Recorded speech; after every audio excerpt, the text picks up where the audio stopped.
श्री सरस्वत्यै नमः, श्री कृष्णाय नमः, श्री गणेशाय नमः। देखिए महात्म्य का तीसरा अध्याय हम श्रवण करेंगे। नारद जी बोले कि हे दया सागर, अब मैं यत्नपूर्वक भक्ति ज्ञान वैराग्य के स्थापन के लिए शुक शास्त्र की कथा का उज्ज्वल ज्ञान यज्ञ करूँगा। यहाँ यह महायज्ञ किया जाए। आप उस उत्तम स्थान को बताओ जहाँ यह महायज्ञ किया जाए। आप उस उत्तम स्थान को बताओ। वो पूछ रहे हैं, आप लोग वेद के जानने वाले हैं, शुक शास्त्र की महिमा अवश्य बताएं। यह श्रीमद् भागवत की कथा कितने दिनों तक सुननी चाहिए, उसमें क्या क्या विधान है, वह मुझे आप कृपा करके कहिए। सनत कुमार बोले कि हे नारद जी, सावधान होकर सुनो। नम्रीभूत और ज्ञान वाले आपसे हम कहते हैं, गंगा द्वार के निकट ही आनंद नाम मठ तट हैं। अनेक ऋषि गणों से युक्त देवता, सिद्धों से सेवित, अनेक वृक्ष लताओं से संगठित, नवीन कोमल बालुका से शोभित, बड़ा मनोहर रमणीक एकांत स्थान में स्वर्ण के आकार वाले, कमलों की सुगंध से परिपूर्ण हैं, जिसमें के समीप के रहने वाले जीवों के मन में वैर नहीं होता। उस स्थल में तुमको अप्रयत्न होकर अनायास ही ज्ञान यज्ञ करना चाहिए और उसी स्थान पर अपूर्व रस युक्त कथा होनी चाहिए योग्य है। और पूर्व वर्तमान निर्बल जरा से जर्जरित देह वाले ज्ञान वैराग्य सहित भक्ति और हम भी वहाँ पर आएंगे। जहाँ श्रीमद् भागवत की कथा होती हैं वहाँ भक्ति आदि सब जाते हैं और कथा शब्द श्रवण से भक्ति ज्ञान वैराग्य का त्रिक करुणा युक्त होता है। देखिए, जहाँ पर श्रीमद् भागवत की कथा होती है वहाँ पर भक्ति ज्ञान वैराग्य ये भी पहुँच जाते हैं। सूत जी बोले कि इस प्रकार बातचीत करके चारों कुमार नारद जी के साथ ही कथामृत पान करने को उसी समय गंगा के तीर को चल दिए। जब गंगा जी के निकट वह पहुँचे तब उनके तट जाने के समय बड़ा कोलाहल हुआ। भूलोक में, देवलोक में और इस प्रकार ब्रह्मलोक तक कोलाहल मच गया। और श्रीमद्भागवत रूपी अमृत के पान करने को जो वैष्णव लोग थे वे चारों ओर से दौड़े। भृगु, वशिष्ठ, च्यवन, गौतम, मेधातिथि, देवल, देवरात, परशुराम, विश्वामित्र, शाकल, मृकंड के पुत्र मार्कंडेय, अत्रि के पुत्र दत्तात्रेय, पिप्पलाद, ये योगेश्वर, याज्ञवल्क्य, जोगीशव्य, व्यास, पराशर, छायाशुक, जाजली, जन्नु, ये मुख्य मुख्य ऋषिगण अपने अपने पुत्र पौत्र शिष्य तथा स्त्रियों समेत प्रणय पूर्वक वहाँ आए। और वेद वेदांत वेद मंत्र तंत्र भी अपनी अपनी मूर्ति धारण कर कर चले आते थे। इसी प्रकार 17 पुराण और 6 शास्त्र भी आए। 17 पुराण भी आए और 6 शास्त्र भी वहाँ आए। फिर गंगा यमुना सरस्वती आदि नदियाँ, पुष्कर आदि सरोवर और सब क्षेत्र दिशा दंडक आदि वन पर्वतादिक सब आए। और गंधर्व, देवता, दानव, किन्नर, यक्ष, नाग शरीर के गौरव से नहीं आए। इनको आदर सम्मान सहित ब्रह्मा जी के पुत्र भृगु जी बुला लाए और आसन दे सबको बिठाया। तब नारद जी से दीक्षित हो उस दिए हुए उत्तम आसन पर कृष्ण कथा में तत्पर सबसे नमस्कृत हो सनत कुमार आदि महर्षि बैठे। वैष्णव, विरक्त, सन्यासी, ब्रह्मचारी ये मुख्य भाग में स्थित हुए और सबके आगे नारद जी बैठे। एक भाग में ऋषिगण, एक भाग में देवता और एक स्थान में वेद उपनिषद, एक स्थान में तीर्थादिक और एक स्थान में स्त्रियां बैठी। तब चारों ओर से जय जय शब्द, नमः शब्द और शंख ध्वनि होने लगी। गुलाल का चूर्ण खिले और पुष्पों की वर्षा हुई। कितने तो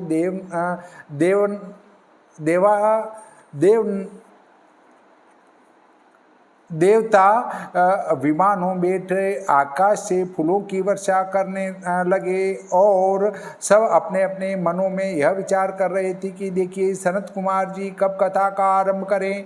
सूत जी बोले कि इस प्रकार सबके एक चित्त होकर बैठने पर नारद जी ने सनत कुमार ने भागवत महात्म्य कहना प्रारंभ किया। सनत कुमार बोले कि हे नारद, हम तुमको वह कथा सुनाते हैं जो व्यास नंदन सुखदेव जी से उत्पन्न हुआ। देखिए, नारद जी से सनत कुमारों ने कथा कहना प्रारंभ किया, अर्थात सनत कुमारों ने नारद जी को कथा श्रवण कराई, उसके साथ सभी ने इस कथा को श्रवण किया। सुखदेव जी से व्यास नंदन सुखदेव जी से उत्पन्न हुआ श्रीमद् भागवत हैं, जिसके श्रवण मात्र से मुक्ति मुट्ठी में आ जाती है। श्रीमद् भागवत की कथा सदा श्रवण करनी चाहिए, जिसके सुनने से सदा भगवान श्री कृष्ण चंद्र चित्त में प्राप्त होते हैं। इस ग्रंथ में 18 सहस्त्र श्लोक 12 स्कंद हैं, और यह वह भागवत है जो श्री सुखदेव जी महाराज ने राजा परीक्षित से कहा था। वह श्रीमद् भागवत हम आप लोगों को सुनाते हैं, आप सावधान होकर सुनिए। पुरुष अज्ञान से तब तक इस संसार में फिरा करता है जब तक सुख शास्त्र की कथा क्षण मात्र भी कर्ण गोचर नहीं होती। बहुत से शास्त्र और भ्रम पैदा करने वाले पुराणों के सुनने से क्या प्रयोजन है। एक श्रीमद् भागवत ही मुक्ति दान करने में बहुत है। जिसके घर में नित्य श्रीमद् भागवत की कथा होती है, वह घर तीर्थ रूप हैं, वहाँ रहने वालों के संपूर्ण पाप नाश हो जाते हैं। और सहस्त्र अश्वमेध और 100 वाजपेयी यज्ञ सुख सागर की कथा की 16वीं कला के समान भी नहीं है। अर्थात 16 कला होती है, उसमें से उस 16 में से एक के बराबर भी नहीं है बाकी सभी। ये वाजपेयी यज्ञ और अश्वमेध यज्ञ। हे महात्मा पुरुषों, तब तक ही इस शरीर में पाप निवास करता है जब तक मनुष्य मन लगाकर भागवत की कथा नहीं सुनते। सुख सागर के फल की समता गंगा, गया, काशी, प्रयाग, पुष्कर भी नहीं कर सकते। जो जन मुक्ति की इच्छा रखते हों, वे नित्य ही अपने मुख से एक आधा चौथाई श्लोक श्रीमद् भागवत का उच्चारण किया करें। अर्थात जो अपनी मुक्ति चाहता है, वो भागवत जी का अपने मुख से एक श्लोक, एक नहीं करें तो आधा श्लोक न करें तो चौथाई श्लोक भी नित्य उच्चारण करेंगे तो वो निश्चित ही मुक्ति को प्राप्त हो जाएंगे। वेदादि ओंकार, वेद माता गायत्री, पुरुष सूक्त, ऋक, यजु, साम, तीनों वेद, भागवत पुराण, ओम नमो भगवते वासुदेवाय, द्वादशाक्षर मंत्र, द्वादशात्मा सूर्य, प्रयाग, संवत्सरात्मक काल, ब्राह्मण, अग्निहोत्र, कामधेनु, द्वादशी, तुलसी, वसंत ऋतु, पुरुषोत्तम श्री कृष्ण, इनका बुद्धिमान तत्व से पृथक भाव नहीं देखते। जो पुरुष भागवत पुराण को अर्थ सहित पढ़ते हैं, उनके कोटि जन्म के पाप क्षण मात्र में नष्ट हो जाते हैं, इसमें कुछ संशय नहीं है। श्लोकार्धम श्लोकपादम वा पठेत् भागवतम च यः नित्यं पुण्यमवाप्नोति राजसूयाश्वमेधयोः। जो कोई श्रीमद् भागवत का आधा चौथा श्लोक प्रीति से प्रतिदिन पढ़ता है, उनको राजसूय अश्वमेध यज्ञ का फल प्राप्त होता है। नित्य प्रति भगवत का कथन, नारायण का कीर्तन, तुलसी का पोषण, गौओं का सेवन समान फलदायक है। अंत काल में जिसने सुख सागर की कथा श्रवण की है, उसको श्री वैकुंठनाथ प्रसन्न होकर वैकुंठ का वास देते हैं। देखिए, सुख सागर अर्थात ये कथा, श्रीमद् भागवत जी की कथा। जो जन श्रीमद् भागवत का पुस्तक स्वर्ण के सिंहासन पर धरकर पंडितों को प्रदान करते हैं, वे पुरुष निसंदेह श्री नारायण की सायुज्य पदवी को प्राप्त होते हैं। जिस मूर्ख ने जन्म से अंतकाल तक मन लगाकर सुधा रूपी सुख सागर की कथा का पान नहीं किया, उसने चांडाल और खर किनाई अपना जन्म वृथा खोया, और उसने उत्पन्न होकर अपनी माता को वृथा कष्ट दिया। जिसने कभी सुख सागर की कथा का कोई वचन नहीं सुना, वह पाप कर्मा जीता ही मृतक समान है। मतलब अगर श्रीमद् भागवत का आधा श्लोक, चौथा श्लोक भी अगर आपने नहीं सुना तो आप मरे हुए के समान हैं। उस पशुवत पृथ्वी पर भार रूप मनुष्य को धिक्कार हैं, ऐसा ब्रह्मादि देवता कहते हैं। श्रीमद्भागवत की कथा संसार में मनुष्य को महादुर्लभ है। कोटि जन्म के प्राप्त हुए पुण्यों से यह भगवत रूपी कथा प्राप्त होती हैं। इसलिए हे योग निदान बुद्धिमान महात्मा जनों, यह कथा यत्नपूर्वक सुननी चाहिए। इसमें किसी दिन का नियम नहीं है, सदा सुने। मतलब इस भागवत जी के सुनने में कोई दिन का नियम नहीं है। जब अपनी इच्छा हो प्रेम पूर्वक श्रवण करे।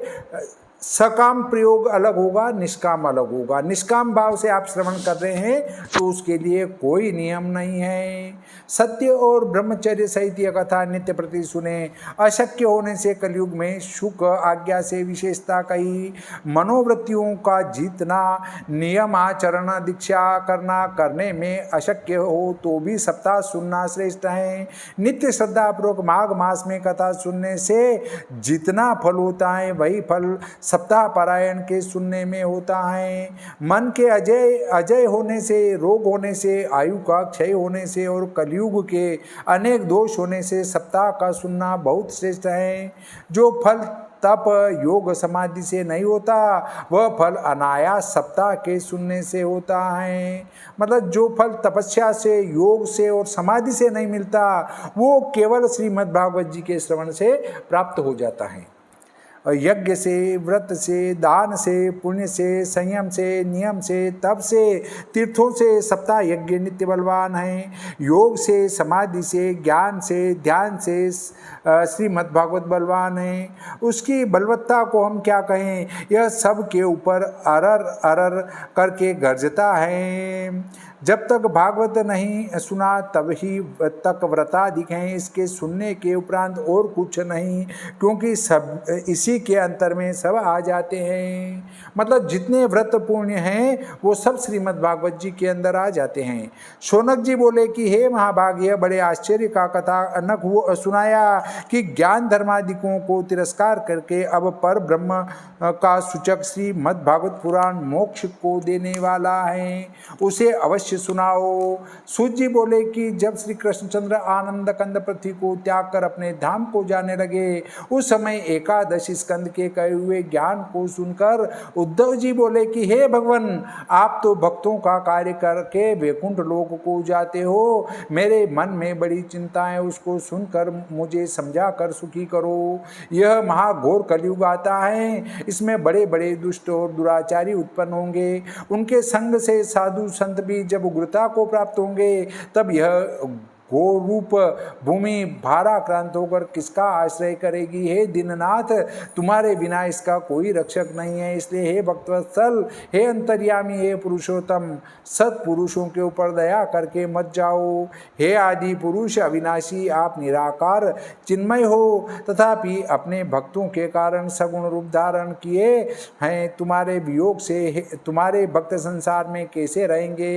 हे नाथ, उस समय निर्गुण उपासना में बड़ा कष्ट होगा, क्योंकि सगुण उपासना वालों से निर्गुण उपासना नहीं होती। इसलिए कुछ उपाय विचारिए। ऐसे अपने मित्र उद्धव के दिन वचन सुनकर भगवान भक्त हितकारी श्री वैकुंठ बिहारी प्रभास क्षेत्र में विचार करने लगे कि भक्तों के अवलंबन के लिए मुझे क्या करना चाहिए। यह सोच समझकर उद्धव से कहा, हे प्राण प्यारे, जो कुछ मुझ में तेज था वह अपना तेज तो मैंने श्रीमद्भागवत में रख दिया है, उसी को मेरा शरीर समझकर पूजना, इतना का अंतर ध्यान हो गए। अर्थात श्रीमद्भागवत जी में श्री नारायण का तेज समाहित है। अर्थात श्रीमद्भागवत जी का श्रवण अगर आप मन लगाकर करते हैं तो वह स्वयं नारायण आपके सामने विराजमान है। श्रीमद्भागवत रूपी सुख सागर में प्रवेश कर गए, इसलिए यह श्री कृष्ण की वाणी रूप प्रत्यक्ष मूर्ति है। सेवन, श्रवण, पाठ, दर्शन करने से सब पापों को दूर करती हैं। इसलिए सबसे अधिक फल सप्ताह सुनने का कहा है और सब साधनों का तिरस्कार करके कलयुग में उत्तम कहा है। दुख, दरिद्र, दुर्भाव और पाप के धोने के लिए, काम क्रोध को जीतने के लिए कलयुग में यह धर्म परमोत्तम है। अथवा जो वैष्णव वैष्णवी माया देवताओं को भी दुस्तर है, उसे मनुष्य कैसे त्याग कर सकता है, इसलिए सप्ताह विधि कही है। सूत जी बोले कि इस प्रकार जब ऋषियों ने सप्ताह सुनने के विधि रूप धर्म का प्रकाश किया, उसी समय एक बड़ा आश्चर्य हुआ है शौनक जी, आप उसे सुनो। जब सभा में लाखों ऋषिश्वर मुनीश्वर आकर बैठे, उस समय भक्ति भी अपने दोनों तरुण हुए। ज्ञान वैराग्य पुत्रों को संग लेकर शीघ्र प्रेम के मारे सभा में प्रकट हुई। श्री कृष्ण गोविंद हरे मुरारे यह नाम बारंबार उच्चारण करती थी। उस भागवतार्थ भूषण सुंदर वेश किए सभा में आई हुई को सदस्यगण देखने लगे और सब यह कहने लगे कि यह कैसे मुनिजनों के मध्य में से आई। इस प्रकार सब परस्पर चर्चा करने लगे। तब सनत कुमार बोले कि यह इस समय कथा ही सुनने के लिए आई हैं। इस प्रकार वह भक्ति ज्ञान वैराग्य सहित सनत कुमार के वचन सुनकर बड़ी नम्रता से भक्ति बोली कि कलयुग में प्रण नष्ट हुई मुझको कथा रस सुनाकर आपने पुष्ट किया है, अब मैं कहाँ रहूँ सो बताओ। तब ब्रह्मा के पुत्र सनत कुमार उससे इस प्रकार बोले, हे भक्तों के विषय भगवत स्वरूप धारण करने वाली, प्रेम उत्पन्न करने वाली, जन्म मरण रोग के नाश करने वाली और भगवान के प्रसन्न होने वाले धर्मों के आश्रय करने वाली, तू विष्णु भक्तों के चित्त में निरंतर निवास कर। इससे इस कलयुग के दोष तुम्हें देखने को समर्थ नहीं है। इस प्रकार सनत कुमार की आज्ञा मान जो नारायण के भक्त वहां बैठे थे, उनके हृदय में प्रवेश कर गई। इस संसार में वे निर्धन भी धन्य हैं जिनके हृदय में भक्ति निवास करती हैं, क्योंकि भक्ति सूत्र के वशीभूत हो भगवान अपने लोक को छोड़कर उनके हृदय में प्रवेश करते हैं। इस ब्रह्म रूप श्रीमद् भागवत का पृथ्वी पर हम क्या महात्म्य कहें, जिसके कहने सुनने से श्रोता वक्ता कृष्ण के समान विभूति को प्राप्त करते हैं, और फिर और धर्मों से क्या प्रयोजन है। इति श्री पद्म पुराणे उत्तरखंडे श्रीमद् भागवत महात्म्ये भाषा टीकायां भक्ति कष्ट निवर्तनम नाम तृतीयोऽध्यायः। बोलिए श्री कृष्णचंद्र भगवान की जय, श्री सरस्वती मैया की जय।